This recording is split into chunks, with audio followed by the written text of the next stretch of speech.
இந்த தயார்படுத்துவதற்காக அவர்கள் தொலைந்து போன எமது கடந்த காலத்தின் மகத்தான ஒரு மரபெருமையை தேடிச் செல்லவே முயல்கிறார்கள். இதனை டிரான்செட் வாக் என்று அழைப்பார்கள். ට්‍රාන්සෙක්ට් වොක් එහෙම නැත්නම් අපි කියනවා මේකට හරස්කඩ චාරිකාව කියලා. එල්ලංගා පද්ධතිය තුළ ක්‍රියාකාරීව පවතින සියලුම ආයතන ඒ වගේම ගොවි සංවිධාන සහභාගීත්වයෙන් තමයි මේ ට්‍රාන්සෙක්ට් වොක් එක කරන්නේ. මේ ට්‍රාන්සෙක්ට් වොක් එකේදී හැම අංශයක් ගැනම සොයා බලනවා. කොහොමද පරිසරය ආරක්ෂා වෙනවද? පරිසර දූෂණය සිද්ධ වෙනවද? විශේෂයෙන්ම පාංශු ඝාතනයක් වෙනවද? මේ හැම කරුණක් ගැනම එකින් එක බලාගෙන යනවා. கடந்த காலத்தில் குளம் என்பது இந்நாட்டு மக்களுக்கு இயற்கைக்கும் இடையில் காணப்பட்ட ஒரு நெருக்கமான இணக்கப்பாடாகும். செழிப்பு என்பது குளத்தினிடையே தங்கியிருந்தது. ஆனால் இன்று அந்த பல குளங்கள் கடந்த காலத்தில் அந்த பெருமைகளை வெறும் நினைவுகளாக மாத்திரம் சுருக்கிக் கொண்டு அழிபாடுகளாக மாறியுள்ளன. காலம் கடந்து சென்றாலும் இந்த வறண்டல் பூமியில் அடியில் ஒரு காலமற்ற கதை மறைந்து கிடக்கிறது. அது நீர், பூமி மற்றும் மனித திறன்கள் பற்றிய ஒரு கதையாகும்.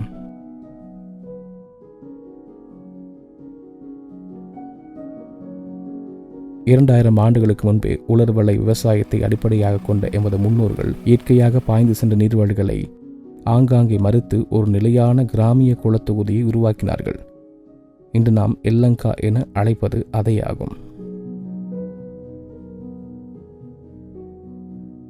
හරස්කඩ සංචාරයේ වැව් ගණනාවක් කරලා අපි දැන් මේ ඉන්නේ මීගස්තිගිලිය වැව් කණ්ඩිය උඩ. මීගස්තිගිලිය වැව් කණ්ඩියෙත් විශේෂ ස්ථානයක තමයි අපි ඉන්නේ. මේ ගහ මේ ගම්මුන්ට මේ ප්‍රදේශය අයට මේක විශේෂ තැනක්. මීගස්තිගිලිය වැව කියන්නේ එල්ලංගා පද්ධතියේ වැව් 16ක විතර වතුර ඇවිල්ලා අවසාන වැව තමයි මේක. අපේ ගමට තියෙන ලොකුම වැව. අපි මේ කුඹුරුයාය වැඩ කරනකොට කුඹුරුයාය වැඩ කරලා ඉවරලා එදා කුඹුරුයාය වැඩ කරන්න ඉස්සෙල්ලා අපි පොල් ගෙඩියක් එහෙම එල්ලලා අපි චාරිත්‍ර වාර්තයක් කරනවා. අපි සතුන්ගෙන් සිව්පාවකින් රැකලා දෙන්න කියලා අතුරු අන්තරාවක් නොවි. ඊට පස්සේ මේකේ අස්වන නෙළුවට පස්සේ අපි මේ ගහයට තමයි ගොවීන් වශයෙන් එකතු වෙලා කිරි විතුරු මංගල්‍යයක් කරලා ලොකුවට චාරිත්‍රයක් කරනවා.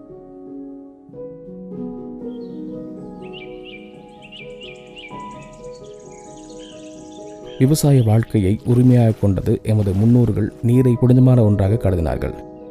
இந்த எல்லங்கா தொகுதியில் உள்ள ஒவ்வொரு நீர்த்துளியும் ஒரு அர்த்தத்தை கொண்டிருந்தது.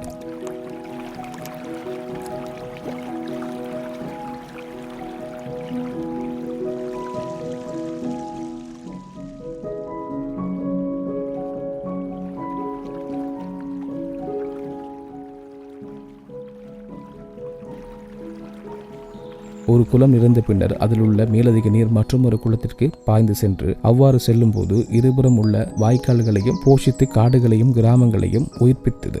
இது ஒரு சாதாரண பொறியியல் பணி அல்ல, அது ஒரு முழுமையான சூழற் தொகுதி இயங்குவது போன்றதாகும். என்றாலும் இன்று எந்த ஒரு எல்லங்கா சூழற் தொகுதியும் சரியான முறையில் இயங்கும் நிலையில் இல்லை. நாம் வாழும் சூழல் தொகுதியினை நீண்ட காலமாக புறக்கணித்தன் விளைவு இன்று நாம் அனுபவித்துக் கொண்டிருக்கின்றோம்.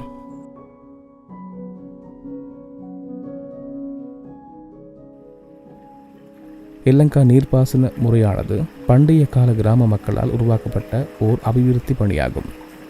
அது மிகவும் சூழல் நட்பு அடிப்படையை கொண்டிருந்தது. அதனாலேயே அதன் அபிவிருத்தி செயல்பாட்டை இயற்கை ஏற்றுக்கொண்டிருந்தது. ஆனால் தற்காலத்தில் பல அபிவிருத்தி பணிகள் சூழலை பற்றி அக்கறையின்றி இடம்பெறுகின்றன. வெள்ளப்பெருக்கு, வறட்சி, தொற்று நோய்கள் போன்ற அனர்த்தங்கள் இவ்வாறான சூழலுக்கு எதிரான அபிவிருத்திகளை இயற்கை ஏற்பதில்லை என்பதனையே உணர்த்துகின்றன. பண்டைய பாரம்பரிய அறிவியல் உருவாக்கப்பட்ட தனித்துவமான எல்லங்கா தொகுதிகள் கூட இன்று அழிபாடுகளாக மாறியிருப்பது சூழல் இருப்பு குறித்து மனிதன் கொண்டுள்ள அக்கறை நழுவி போனதன் விளைவாகும்.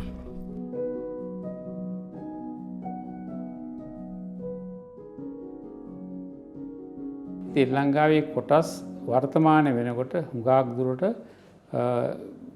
අපිට දකින්නට නැහැ. මොකද දකින්න නැත්තේ විවිධ හේතු නිසා මේ ලංකා පද්ධතියේ විවිධ කොටස් විනාශයට පත් වෙලා තියෙනවා. විශේෂයෙන් ජලය ලැබෙන්නේ පෝෂක ප්‍රදේශය විනාශ වෙලා තියෙනවා. ගස් කැපීම්, ඉදිකිරීම්, හේන් ගොවිතැන සහ ඒ වගේ දේවල් නිසා. ඒ වගේම ලංකාව වැවේ කොටස් ගත්තාම විශේෂයෙන් කට්ටකඩුව, ගස්කොම්මන ඒ වගේ දේවලුත් මිනිස් ක්‍රියාරක නිසා විනාශ වෙලා තියෙනවා. சூழலியல் காரணிகளை கருத்தில் கொள்ளாது எல்லங்கா தொகுதியை தடைப்படுத்தும் வகையில் வீதிகள் மற்றும் ஏனைய கட்டுமானங்கள் அமைக்கப்பட்டமையால் தற்போது எல்லங்கா தொகுதிகளில் நீர் பாய்ந்து செல்லும் பல நீர்வழிகள் தடைப்பட்டுள்ளன. சில குளங்கள் மற்றும் நீரேந்து பகுதியை விவசாய நிலங்களாக மாற்றப்பட்டுள்ளன. சில பகுதிகள் மக்கள் குடியிருப்புகளாக மாறியுள்ளன. சரியான பராமரிப்பு இல்லாத காரணத்தால் பல குளங்கள் மழை காலத்தில் மாத்திரமே நீரால் நிரம்புகின்றன. ஏனைய காலங்களில் அவை கால்நடை தங்கும் சேட்டு நிலங்களாக காணப்படுகின்றன. එල්ලංගා පද්ධතිය විනාශයට එකතු වෙච්ච කණ්ඩායම් කීපයක් ඉන්නවා. ඒකේ මූලිකම කණ්ඩායම තමා සමාජය. ගොවීන් වෙන්න පුළුවන්, ගොවීන් නොවන අය වෙන්න පුළුවන්, අපේ රටේ බලය හසුරුවපු දේශපාලන හයියක් තිබ්බ උදවිය වෙන්න පුළුවන්. මේ එල්ලංගා පද්ධති විශාල වශයෙන් හානි කරන තත්ත්වයට ගෙනල්ලා තිබුණා. ஒழுங்கற்ற விவசாய முறைகள் மற்றும் சட்டவிரோத கட்டுமானங்கள் என்பன கட்டக்கடுவ, கஸ்கமுவ, கொடவல ஆகிய பகுதிகளை மாத்திரமின்றி குளத்தின் நீரேந்தும் பகுதிகளையும் அக்கிராமங்களிலுள்ள காடுகளையும் அழித்தல் மற்றும் தீ வைத்தல் ஆகியவற்றால் ஒட்டுமொத்த சூழலுக்கு ஏற்பட்டுள்ள பாதிப்புகள் சிறியவை அல்ல. குளத்தை சுற்றியுள்ள உயரமான தாவர போர்வை இழக்கப்பட்டமையால் வறண்டல் காற்றிற்கு முகம் கொடுக்க வேண்டியுள்ளதோடு குளங்களில் சேமிக்கப்பட்ட நீர் வேகமாக ஆவியடைகிறது.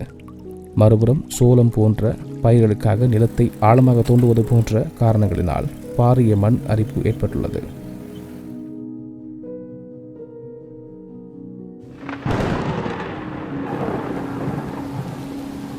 எல்லங்காஸ் தொகுதியில் செயலிழந்துள்ளதால் சாதாரண மழை பெய்யும் போது கூட உலர் வளையத்தினால் வெள்ள அபாயத்திலிருந்து தப்பிச் செல்ல முடியாது. அதேபோல மழை நின்ற சில காலத்திலேயே பூமி வெடித்து பிளக்கப்படுகிறது. வன பாதுகாப்பு வலயங்களுக்கு குளத்தில் தரைப்பகுதிகளிலும் கால்நடைகள் சுதந்திரமாக திரிவதால் குளத்தின் கரைகளுக்கு நீர்வழிக்கும் பாரிய சேதங்கள் ஏற்படுகின்றன. அத்துடன் கால்நடைகள் கழிவுகள் நீருடன் கலந்து குளத்தின் தொகுதியுடன் இணைவதால் வண்டல் மண்ணால் குளத்தில் தளம் நிரப்பப்படுவதோடு குளத்திலுள்ள நீர்வாழ் தாவரங்கள் வேகமாக வளர்ச்சியடைகின்றன. மறுபுறம் ஜப்பான் ஜபர ஆகாய தாமரை போன்ற ஆக்கிரமிப்பு தாவரங்களால் குளங்கள் மூடி போக தொடங்கியுள்ளன. ஆக்கிரமிப்பு மீன் இனங்கள் குளங்களுக்குள் புகுந்து உள்நாட்டு மீன் இனங்களை பெருக்கத்திற்கு அச்சுறுத்தலை ஏற்படுத்துகின்றன.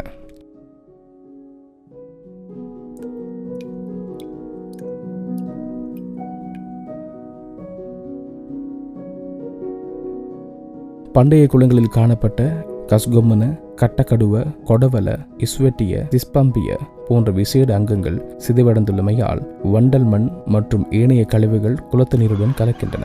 இதனால் நீரின் உப்புத்தன்மை அதிகரித்துள்ளது. பிளாஸ்டிக், பொலித்தீன் உள்ளிட்ட திடக்கழிவுகள் முறையாக அகற்றப்பட்டதால் பாரிய உலோகங்கள் நீர் விநியோக பகுதிகளுக்குள் ஊடுருவி கடுமையான சூழல் மாசுபாட்டை ஏற்படுத்துகின்றன. உலர்நிலத்தில் நுண்ணுயிர்கள் குறைவடைவதால் நிலம் வளமற்று மாறுகிறது. இதன் காரணமாக எப்போதும் ரசாயன உரங்களையே தங்கியிருக்க வேண்டிய நிலை ஏற்பட்டுள்ளது. அதிகப்படியான ரசாயன உரங்கள் மற்றும் பூச்சிக்கொல்லிகள் பயன்பாட்டினால் ஒட்டுமொத்த சூழல் தொகுதியும் அச்சுறுத்தலுக்கு உள்ளாகிறது. இதன் காரணமாக சூழல் தொகுதியின் இருப்புக்கு பங்களிப்பு செய்த பல்வேறு விலங்குகள் அழிந்து வருகின்றன. குளத்தின் தளம் பாரிய உலோகங்கள் மற்றும் கழிவுகளால் நிறைந்துள்ளன. வருடத்தின் பெரும்பகுதி கடும் வெயிலினாலும் பாதிக்கப்படும்.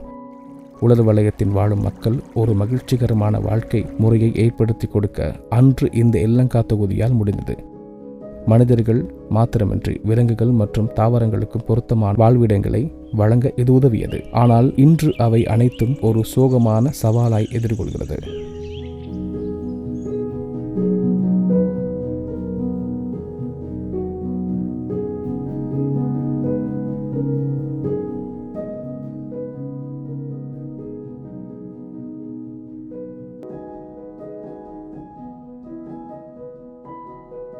இந்த குறுக்குவெட்டு பயணத்தின் நோக்கம் காலப்போக்கில் மறைந்து போன எமது முன்னோர்களின் புத்திசாலித்தனத்தை உருவான தனித்துவமான நீர்ப்பாசன வடிவமைப்பான எல்லங்கா முறையை மீண்டும் வெளிப்படுத்துவதாகும். අද අපි ඉන්නෙත් මේ රණෝරාව කැස්කේඩ් එකේ එල්ලංගා පද්ධති කළමනාකරණය පිළිබඳව අපි හදන සැලැස්මේ ප්‍රධානම අවස්ථාව වෙන්නේ ප්‍රාථමික දත්ත එකතු කර ගැනීමට යන හරස්කඩ සංචාරය. මේ එල්ලංගා ට්‍රාන්සෙක්ට් වෝක් එකක් කරන් පස්සේ මේ එල්ලංගාවේ තියෙන සියලුම කරුණු කාරණා පිළිබඳ ලේඛනයක් අපිට හම්බෙනවා. මේ එල්ලංගා පද්ධතිය පිළිබඳ හදන මේ ලේඛනය ඒක මේ යාවත්කාලින ලේඛනයක්. නිතර මේක වෙනස් වෙන්න පුළුවන්. අලුතෙන් මොන හරි ප්‍රශ්නයක් ආවොත් ඒක එකට එකතු වෙනවා. ඒ වගේම මේකේ යම් වැඩ කොටසක් ඉවර වෙනවා. ඉවර වෙන කොටස් අයින් වෙන අතරේ ඒකට අලුතෙන් කොටස් එකතු වෙන්න පුළුවන්. එල්ලංගාවේ පදිංචි වෙන ගොවීන්ගේ මහ ජනතාවගේ யோஜனை தான் මේකට ගන්නේ. எல்லங்கா தொகுதியின் அழிவு என்பது ஒரு சூழலியல் பேரவலம் மாத்திரமல்ல, அது ஒரு பொருளாதார மற்றும் சமூக பேரழிவாகும்.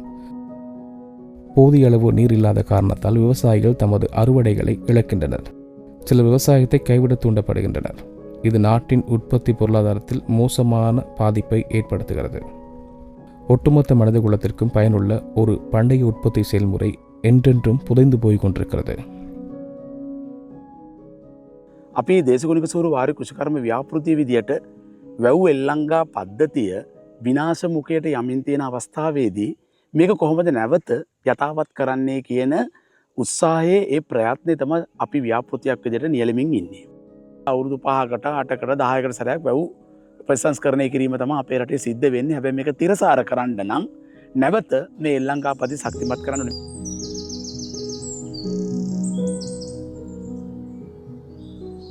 நாம் இதனை மேலும் அலட்சியப்படுத்தினால் அனைத்து எல்லங்கா தொகுதிகளும் மறைந்துவிடும். அவற்றுடன் எமது வரலாறு, எமது உணவு, நமது பாதுகாப்பு மாத்திரமின்றி எமது வாழ்க்கை முறை இழக்கப்படுவது நிச்சயம். எனவே எல்லங்காவை மீண்டும் கட்டியெழுப்புவோம். அது கடந்த காலம் மரபுரிமையாக அல்ல, எமது எதிர்கால நோக்காக.